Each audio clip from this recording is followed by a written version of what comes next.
So today we have our first returning guest. Today we are talking with author Greg Biba. He has written another book. You may have remembered last time we were talking about his book, 900 Miles to Plentywood. And now we are talking about his third book in the adventure series, which is connected with a Strand Lake mystery.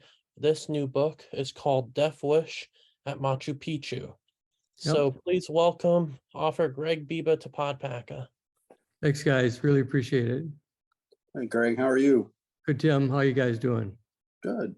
Is it true that this is the last book of the adventure series that is connected with a Strand Lake mystery? Yeah, yes, it is. Strand Lake Mystery, then Hunt for the Black Coral, and then Death Wish at Machu Picchu. Yeah, it's the third book. And now I'm kind of concentrating on family history books, like 900 Miles of Plentywood, and then there's another one I'm working on that where my mom's like 11th generation great grandmother was accused of being a witch in Germany in 1597. So I'm working with relatives on that right now. And you've had two books come out here in a pretty short amount of time, in about half a 6-month span. So I'm assuming that your new book, The Towers, that'll be a little bit still. Yeah, that'll be into next year for sure, at least. I might even want to take a trip over to Germany and check it out for myself. Oh, wow. You're looking forward to that, I bet. Very much so. Just like I want to get out to Plentywood, Montana, see what my family's history there too. Yeah, speaking of Plentywood, Montana, on our last episode, Plentywood, Montana actually had a very positive response to PodPaca. There's a good amount of resonance from Plentywood that saw the episode, and I believe got your books because of it. So that was awesome to hear about. And if anyone from Plentywood's watching, hello. Hello. I do want to focus on your new book here, Death Wish at Machu Picchu. Uh, what inspired you to have the last book in the adventure series at Machu Picchu? Well, coincidentally, my son and daughter did their high school Rotary Club internships, if you will, in South America. Exchange students. They were in Peru and Paraguay, or Chile and Paraguay. And then I started thinking of, in real life, there is supposed to be some lost Incan treasure in the hills of Peru, just north of Chile. So I thought, and then I find out that Ian Johnson and his family from Waupaca went there. So I kind of partnered with him a little bit on some of the specifics, and it worked out really well. And so you got inspiration from him because he went to Machu Picchu? That's correct. Yeah. Do you plan to go sometime? Oh my gosh, yes, you got that right. I guess it's kind of unrest. There's a lot of unrest there right now, though, from what I understand, riots and stuff like that. I'm not sure exactly where, but maybe not on the grounds, but near there. So I'll have to kind of wait and see. Where is Machu Picchu? It's in the northern part of Peru, and they say in real life they're supposed to be they wanted some of the dignitaries and bigwigs want to tear down part of it to make for more tourist areas, like for airports. So that would be awful. I'll quick read here, just a quick little summary of Death Wish of Machu Picchu. No spoilers, of course. Little did anyone realize, searching for treasure within the walls of Peru's famed Machu Picchu Citadel would lead the family to hike through dangers across the vast mountain. How will finding treasure within the walls and making the even more treacherous trek while descending the mountain compare to the extortion brought on by organized crime? Machu Picchu Citadel continues to be the main tourist attraction in Peru and one of the modern 7 wonders of the world. Incas inhabited the shrine beginning in the 15th century and continued to do so until the Spanish conquest of the empire. Venomous vipers, wild bears, mudslides, shaman guards, and a Peruvian mafia will test the resolve, setting into motion Death Wish at Machu Picchu. Oh. And of course, this is Adventure 3, Hidden Treasure, Extortion, and Deadly Encounters. Sounds like quite the, as far as danger level sounds like quite the step up from the other two adventures, huh? Oh, yeah, it's definitely, that's why it's the end of it. I guess the end of the third adventure would be enough for at least for now. There are pictures and illustrations in the book, by the way, of Incas, the Machu Picchu's bears and llamas and so forth. And I want to do a little shout out for my illustrators and book cover artist, Trisha Price, who's currently the high school art teacher, did the cover art, and Shirley Ellis from Chicago and Carissa Moran from the Kenosha area. I did the internal illustrations. I want to shout out to them. They did a great job. Oh yeah, they did a fantastic job. They look incredible like always. Mhm. Your books, one of the things that really stands out to me about your books is the cover art and the illustrations inside. They just really stand out. They look fantastic. Right. Yeah. Thank you. I look forward to working with them again in the future. Everyone, be sure to get Death Wish to Machu Picchu because it is available now. When this podcast is released, it is available now on Amazon, or go into one of the local Waupaca area shops that include the bookseller, Northern Home, Office Outfitters, Little Fat Gretchen's, the Waupaca River Gallery and Gifts, Vintage Plus, and Silver Mist Garden Center.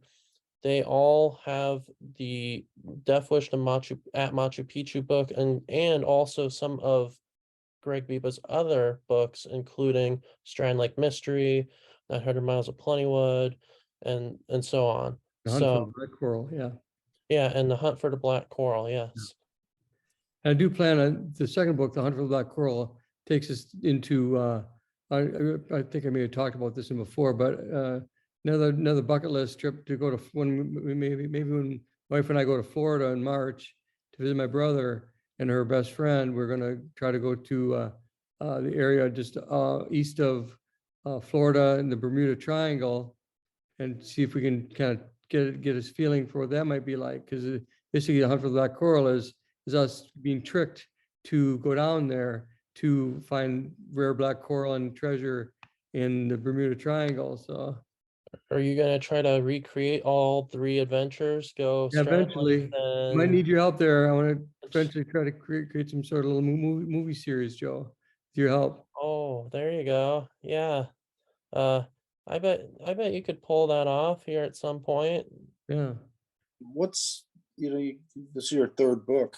Do you have other ideas for other books then?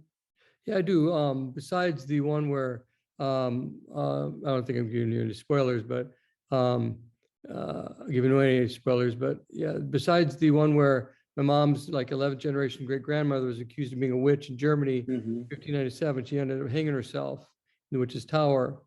As we're doing research, my brothers and I are kind of working through this. But another one might be the Civil War. We had some relatives, distant relatives in the Civil War where brother fought brother, one went north, one went south. So I want to get some details on that. So that one might be another ancestry book to work on.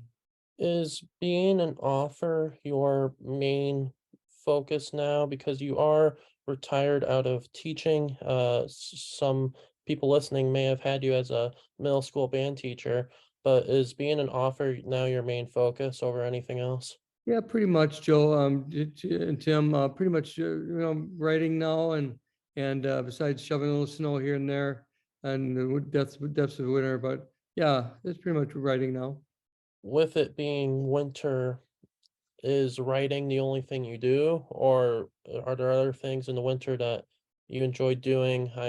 And give you inspiration for future books. Well, we want Mrs. Biba retires this year at the end of the school year. She's, of course, the middle school counselor. She's going to retire after this year. Not sure if we told you that, but Oh, um, congratulations to Don Biba for yeah, retiring. we're going to be doing some traveling. Could do some traveling, so maybe we'll end up going to some of these places. Well, there you go. And Any places in mind that you're wanting to travel to that's oh, outside the Florida, book? we got a little loop around the country. We've got family and friends around, travel, that live around the state, from the East Coast down to Florida, Texas,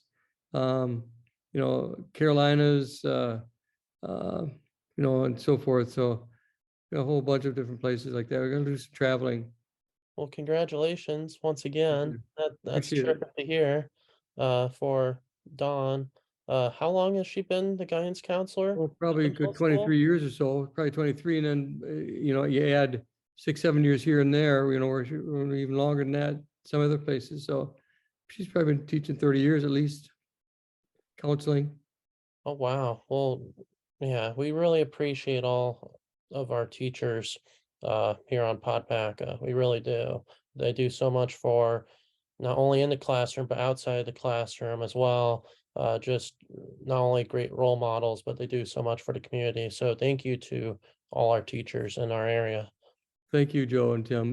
We rely on you too, Joe, for everything you're doing. This episode is presented by Northern Kitchen. Northern Kitchen is a brand new store that is in Lucky Tree's family of stores on Main Street in downtown Waupaca. This new kitchen store is on the corner in the last block on North Main Street. It looks fantastic in there. You have to see it to believe it. My mom, Michelle Drake, has been working really hard on this store. It looks great in there. There are lots of great kitchen gadgets that you cannot find anywhere else in the area. Make sure to shop at Northern Kitchen on Main Street in Waupaca. Did you just wake up one day and think I want to write a book? Well, it Where's started, where's the inspiration come from? Is what I'm the getting first at. one, the Hunt for the Black Coral started, pardon me, Stratton Lake Mystery started basically based on what we know. We have a cottage in Stratton Lake in town, not too far from here. And then one day I was out cleaning the lakefront, and then I kind of was tired, it was hot, and I looked up the hill, and there's our cottage. I'm thinking, I just thought to myself, it's 1928 cottage. What else was happening around here at that point? And Mhm. one thing led to another, and it's, I think gangsters and moonshine and so forth. And then, if you read Stratton Lake Mystery, you'll notice that there is some influence there, of course. And then, Sure. of course, that led to Hunt for the Black Coral, the Stratton Lake Mystery, Hunt for the Black Coral. And then from there, with our scuba diving experience and Mrs. Biba's scuba diving experience, that kind of led to that. And then, of course, that led to the Death Wish of Machu Picchu. So And basically, the inspiration can kind of sounds like it sounds like it can kind of hit you at any time. Pretty much, yeah, pretty much.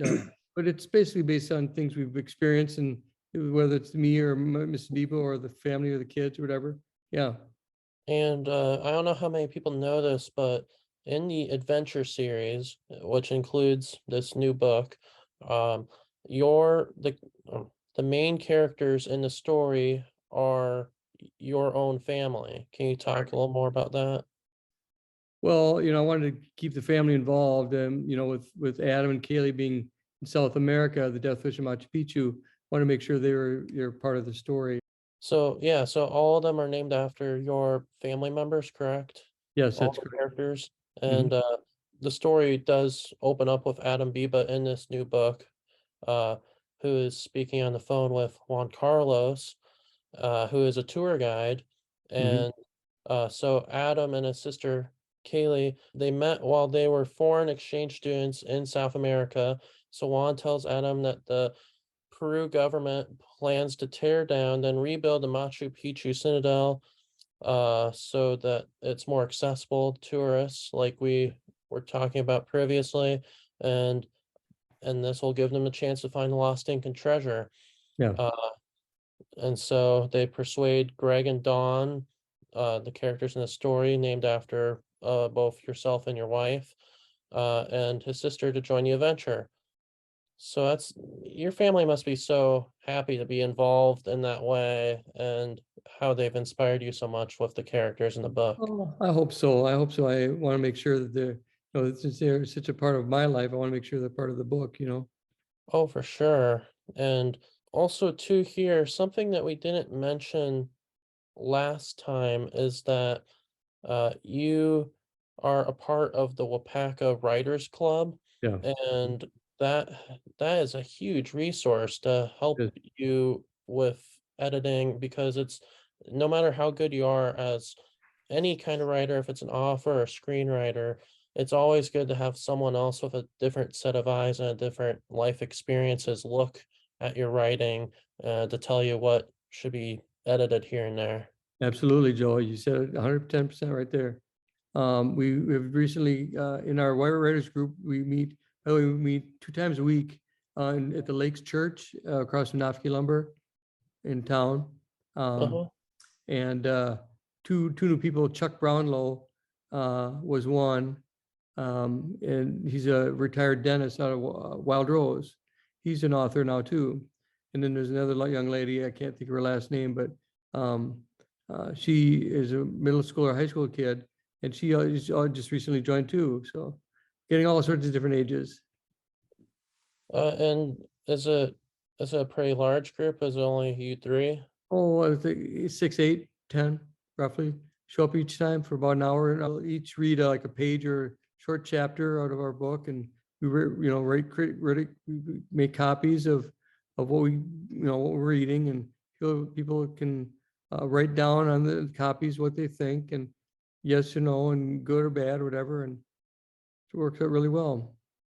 It's quite a large group. I wasn't expecting 8 to 10 people. That's awesome. Mhm. I also do want to ask, involving the writing club, how long did it take you to write the Death Wish at Machu Picchu? Oh boy, that's a good question. Maybe a year or so, roughly. Each of my books, roughly a year, I guess. I can't tell you exactly, but maybe a year and a half at the most. And I imagine you go through quite a bit of drafts Oh, yourself. big time. And Mrs. Biba is like, why she's wondering why I'm keeping all the copies and everything. So yeah, I try to keep everything. Yeah. Oh, it's important to keep all the drafts. Go back to it if something Mhm. happens to work with something you think of later. Right. Yep. I would imagine it's like creating a puzzle and then putting it together. Yeah. Well put. And each of your books are around the same length of 100 pages, correct? Yeah. Or less, just a little bit less. Yeah. Now that you have more experience as an author with having 4 books released and also the uh, instrument repair manual out as well, are you going to try to write a longer book at all that's maybe 200 pages, or is that a little too ambitious? Well, I don't have any plans or, it kind of just happens, I guess, and just kind of coincidentally happened, these 3 or 4 books I wrote, in the adventure series, I wrote 3 and then 1 ancestry book so far. And it just kind of happened, just if you you don't want to be too wordy, I guess, and just get to the facts and the stories, and works out pretty well. You Yeah. don't want to be the next Herman Melville that takes like Right. 18 chapters to describe a whale. Exactly.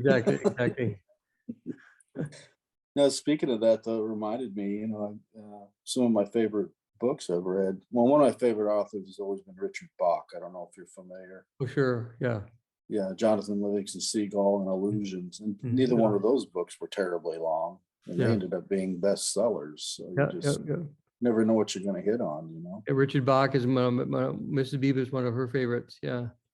Especially your first book reminded me, I guess, in a way of Jonathan Livingston Seagull a little bit.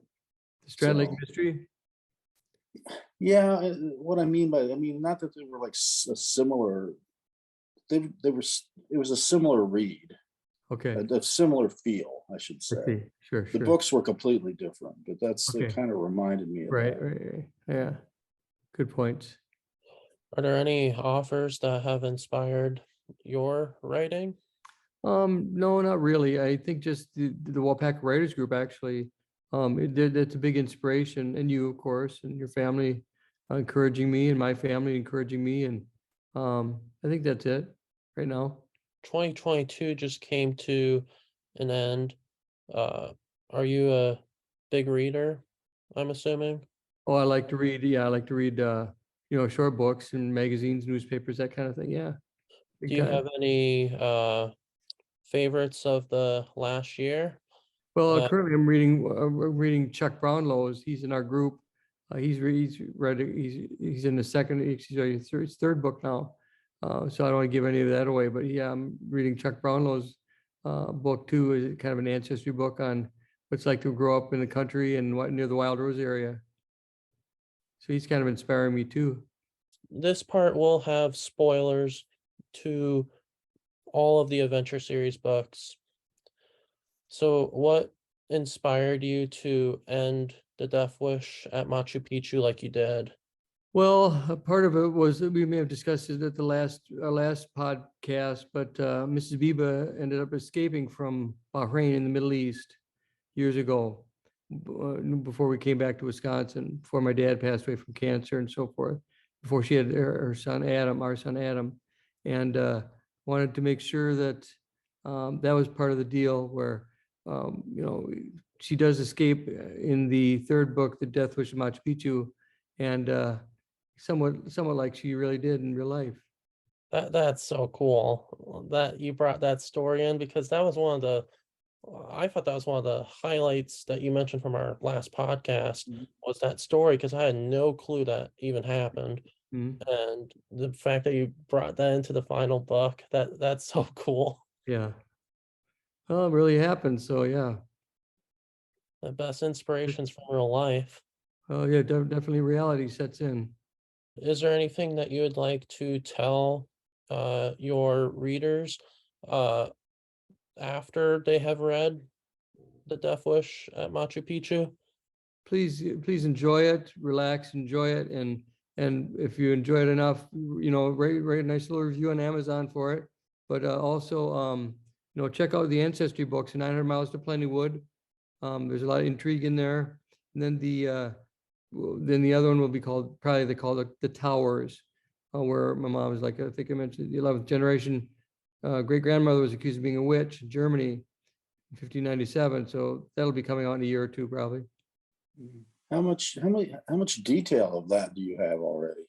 'Cause I Oh, we mean, have a that lot. sounds, My of the Towers one, my brother actually went on a business trip years ago to Germany, and he had talked to my mom about where he was going. And from what I understand, she had said, you know, we have relatives that were there and so forth, and years ago. And so he checked into it a little bit, Tim, and found out that yeah, we had relatives that were accused of being a witch.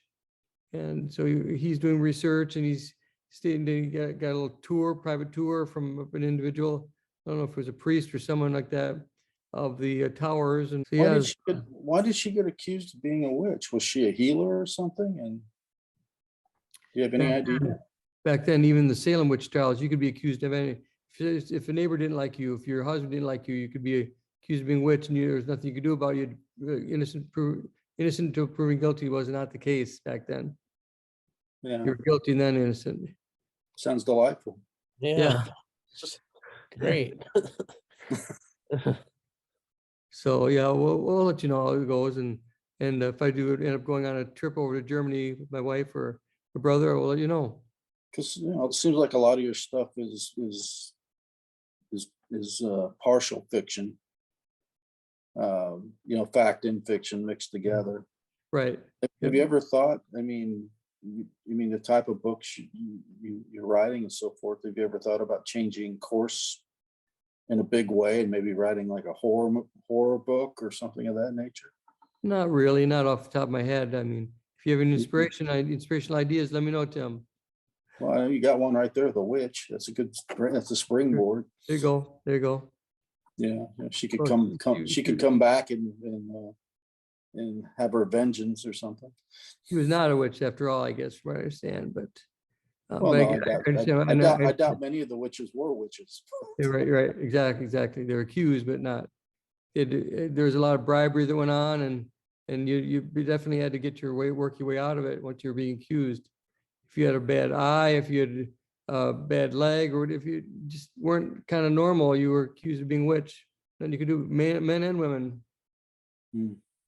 How do you feel about the adventure series ending? Is it bittersweet? Are you very happy to move on? I am very happy to move on, I guess. It's kind of bittersweet, but you know, in a way, I'm happy to move on to concentrate on some other ideas, and maybe kind of get some travel plans in the works. And as I said, I want to travel to some of these locations and kind of check it out. Yeah. But I am anxious for people to still buy them, of course. locally and across the country, if not the world. Be great. Oh, definitely. And are you gonna have your new book at Plentywood as well? Death Wish at Machu Picchu? I'm gonna call them actually when it arrives in a day or so. I'm gonna call there and I think it will be. I hope they will accept it. Oh, I bet they will. If the Plentywood book did well, they'd probably want more of your books. Hope so. Good question, Joe. I'll have to mention that. Are there any shops that are outside of Waupaca and of Plentywood, like we talked about, that your books are available in? I know there's one over by Scandinavia, Iola. It's called Scandyhoose Coffee Shop. They kind of they wanted the Stratton Lake Mystery book, the first one. So it's sold over there. A couple sales here and there. It's really good. Have you looked into maybe getting your books available in Appleton or Point? Um, I'm going to be looking at that. It's a good point, Joe. I'm going to be definitely looking at that now since the adventure series is done. Well, I'm just wondering if this is something that Barnes and Noble would want in the Appleton location since it is local. Yeah, Or I'm talking to them about, there's certain deals where, it costs a lot of money to change your ISBN numbers and so forth. And talking to my book agent about that, Kevin Potts, about maybe making sure that like the book, some of these major book retailers can maybe hang on to them. Yeah, sell them. oh, and then all the local places as well. I imagine there's quite a few coffee shops and bookstores in Point and Appleton that in Right, Green Bay that you could in Wausau. Like, right. Yeah, I'll be going there too. Yeah, good points. If anybody that watches this has any ideas, please don't don't feel like you. Please call me. Let me know. Seriously. I really appreciate you guys letting me come over for a talk and everything. Anything else you need me to do, I'll be happy to do it, Joe. I want to make sure that we get, again, a plug for my illustrators, Krista Moore and Shirley Ellis and Trisha Price did the cover art. They're just fabulous. They really did a good job. And I think Tim asked if they'd worked on the other projects. Yeah, they did. oh, well, yeah, they did a great job, and I feel like people are gonna really enjoy your new book, Greg. I bet there's people that are very excited to see how this adventure series ends. Uh, I know Death Wish at Machu Picchu has been longly awaited for, uh, and I know people have been asking, "Oh, where's the third book? When's it coming?" So it's here. We appreciate it very, very much, you guys, very much. Thanks for having me.